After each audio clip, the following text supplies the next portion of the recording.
बात बहुत सिंपल सी होती है, बस समझने भर की देर होती है। फटी एड़ियाँ एक बिल्कुल ही साधारण प्रॉब्लम है, क्योंकि अक्सर ही हर दूसरे इंसान की हम देखते हैं कि सर्दियाँ शुरू होते ही खासकर एड़ियाँ जो हैं उसमें दरारें पड़ जाती हैं, और पर्सन टू पर्सन किसी की बहुत ज़्यादा फट जाती हैं एड़ियाँ, किसी की थोड़ी फट जाती हैं, और आगे के अंगूठे के पास से भी स्किन फट जाती है। इसके जो कारण हैं वो भी बहुत साधारण हमारी दिनचर्या पर डिपेंड करते हैं, और जो इसका हल है, यानी हम पैरों को मुलायम बना सकें और फटी हुई एड़ियों से राहत पाकर बिल्कुल मुलायम बढ़िया पैर बना सकें, उसके जो तरीके हैं, उसके सॉल्यूशन हैं, उसके रेमेडीज़ हैं, वो भी बिल्कुल साधारण है। तो होगा ज़रूर की तरफ से आप सबका बहुत बहुत स्वागत है।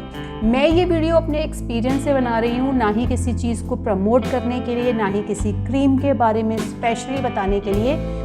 उसके कारण क्या रहते हैं? अब क्या होता है कि जो हमारे बॉडी का पूरा भार होता है वो हमारे पैर, हमारे चरण उठाते हैं, तो हमें उनका ख्याल भी थोड़ा सा खास रखना होगा।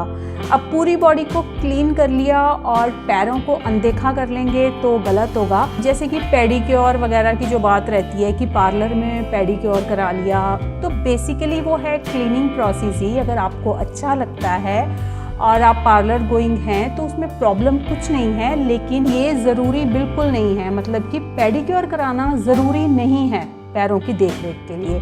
आप वो क्लीनिंग प्रोसेस घर पर ही कर सकते हैं, और सेकेंडली उस क्लीनिंग प्रोसेस में कोई स्पेशल चीज़ें हमें पानी में डालना या स्पेशल चीज़ों से क्लीन करना भी बिल्कुल ज़रूरी नहीं है। तो सबसे सिंपल तरीका तो रहता है कि हम नहाते समय ही पैरों में इसको रगड़ कर साफ़ कर दें। अब इसको रगड़ना इसलिए इम्पॉर्टेंट है कि पैरों के नीचे का यानी हील या एड़ी वाला जो हिस्सा रहता है वो काफ़ी सख्त पत्थर सा रहता है, और उस पर अगर हम कोई चीज़ सख्त भी रगड़ देते हैं तो उस पर ऐसा कोई दूसरी स्किन की तरह, दूसरी हमारी त्वचा की तरह दर्द नहीं होता है, जिससे कि जो उसके अंदर बिर्ल पड़ गई हैं या तड़ेड़ें या क्रैक्स जिसको हम बोलते हैं पड़ गए हैं, वो अंदर से भी अगर मैल घुस गई है उसके अंदर तो वो साफ़ हो जाए। मैं पंजाबी में बोलूँगी तो ज़्यादा सही एक्सेंट आऊगा, झामा कहते हैं साडे ते। आपके वहाँ इसको क्या बोलते हैं आप ज़रूर मुझे कमेंट सेक्शन में बताना। तो मेरा तो यही फेवरेट रहता है। वैसे इसमें प्यूमिक्स स्टोन भी मिल जाता है मार्केट में, इस तरीके के मार्केट में फैंसी प्लास्टिक के मिल जाते हैं जिसकी में एक तरफ प्यूमिक्स स्टोन लगा रहता है। आप कोई भी यूज़ कर सकते हैं। हमारा कपड़े धोने का ब्रश रहता है, प्लास्टिक में हम लोगों के घर पे अवेलेबल रहता है, उससे भी यकीनन आप क्लीनिंग कर सकते हैं। और स्क्रब करना है जिससे कि जो तड़ेड़ें या क्रैक्स पड़े हैं मैल उसके अंदर से निकल जाए। ये तो सबसे पहला प्रोसेस रह गया। अब इसमें जो मेरा डेली रूटीन रहता है कि गर्मी में सबसे पहले नहाकर और पैरों को साफ़ कर लिया, जैसे कि मैंने आपको बताया, और साफ़ करने के बाद का जो प्रोसेस रहेगा उसमें आपको पैरों को पोंछना ज़रूर है।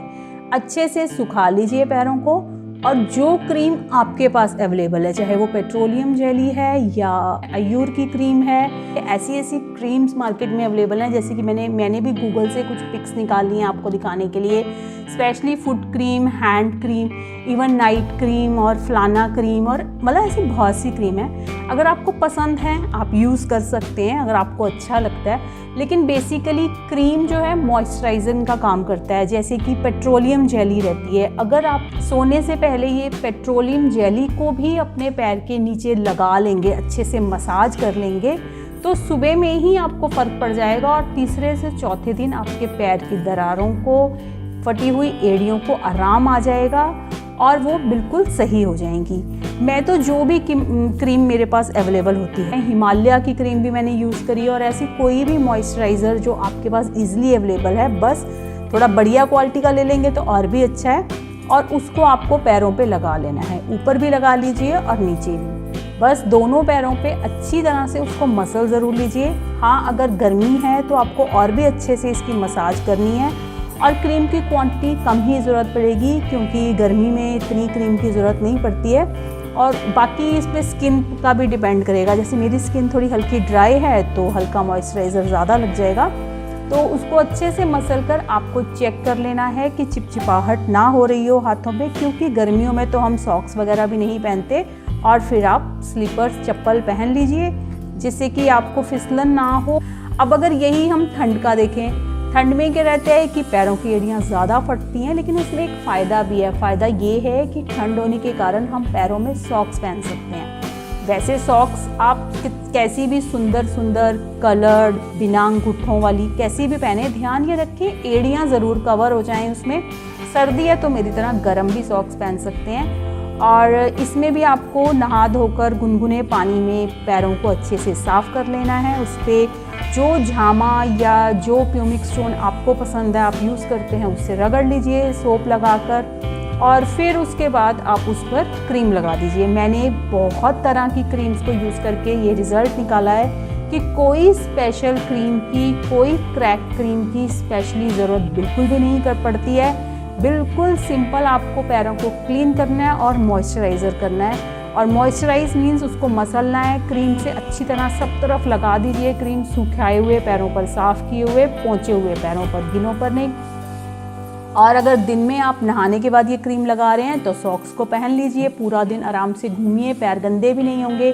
शाम को फिर से पैरों को, रात के समय सोते समय फिर से आपको पैरों को पे ऊपर जो अपनी मनचाही क्रीम लगानी है, आयूर, हिमालय, जो क्रीम आपको पसंद है, इवन बोरोलिन, पेट्रोलियम जेली, बोरो प्लस, उनको भी आप यूज़ कर सकते हैं। बस अगर क्रीम चिपचिपी है तो उसको मसल अच्छे से दीजिए ताकि बिल्कुल भी फिसलन ना हो अगर आप डे टाइम में लगा रहे हैं। बस इसको अच्छे से लगा लीजिए। रात के टाइम पेट्रोलियम जेली लगाएंगे तो वो और भी ज़्यादा इफ़ेक्ट करेगी, और पैरों पे मसल के और आपको सो जाना है।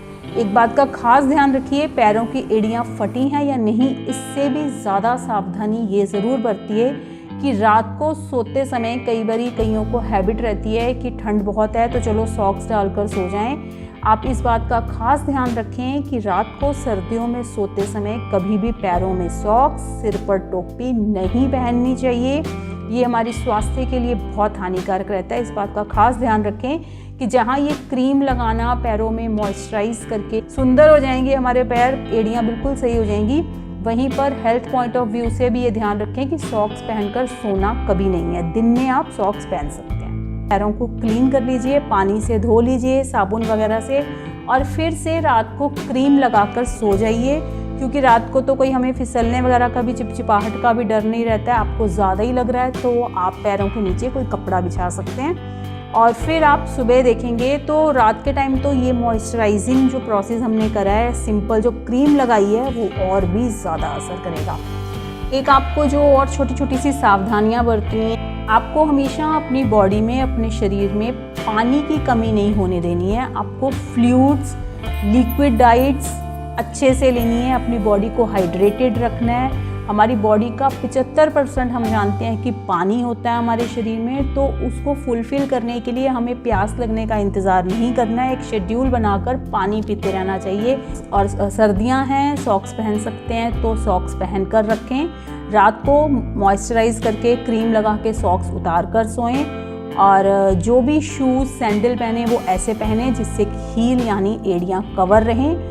और हील वाले सैंडल शूज़ पहन रहे हैं तो हील कंफर्टेबल लें, चौड़ी लें। इन सब छोटी छोटी सी टिप्स को अपनाकर यकीनन आपके फटे हुए पैर ठीक हो जाएंगे और मुलायम, सुंदर बन जाएंगे। आप इन तरीकों को अपनाइएगा ज़रूर, और अपने कमेंट्स, अपना feedback, either it can be positive और नेगेटिव। मुझे उम्मीद है कि मुझे पॉजिटिव ही कमेंट मिलेगा, क्योंकि ये सब चीज़ें जो मैं आपके साथ शेयर कर रही हूँ ये मैंने टोटली ट्राई करी हैं, अपने एक्सपीरियंस से आपको बताई हैं। तो आप इनको ट्राई करिए, आप खुद ब खुद देखेंगे कि आपके पैर मुलायम, नरम और एड़ियाँ बिल्कुल फटी हुई नहीं है, बिल्कुल साफ़ सुथरी हो गई हैं। तो अपने कमेंट्स, अपना फीडबैक मेरे साथ ज़रूर शेयर करें। I would love to read your comments. Thanks for watching. मैंने एक पिछली वीडियो में हील पेन यानी एड़ी में होने वाले दर्द का इलाज घरेलू तरीके से बताया था। आप उस वीडियो को देख सकते हैं, और उसमें कितना सिंपल तरीका जो है सरसों के तेल का और बर्फ़ का बताया गया है, जिससे पैरों को बहुत आराम मिल सकता है। और बहुत सारे लोगों ने व्यू भी दिया है उसको देखने के बाद, जब उनके पैरों को आराम मिला है, एड़ी के दर्द से आराम, एड़ी के दर्द से बिल्कुल राहत मिल गई है, तब उन्होंने अपना फीडबैक भी शेयर किया है।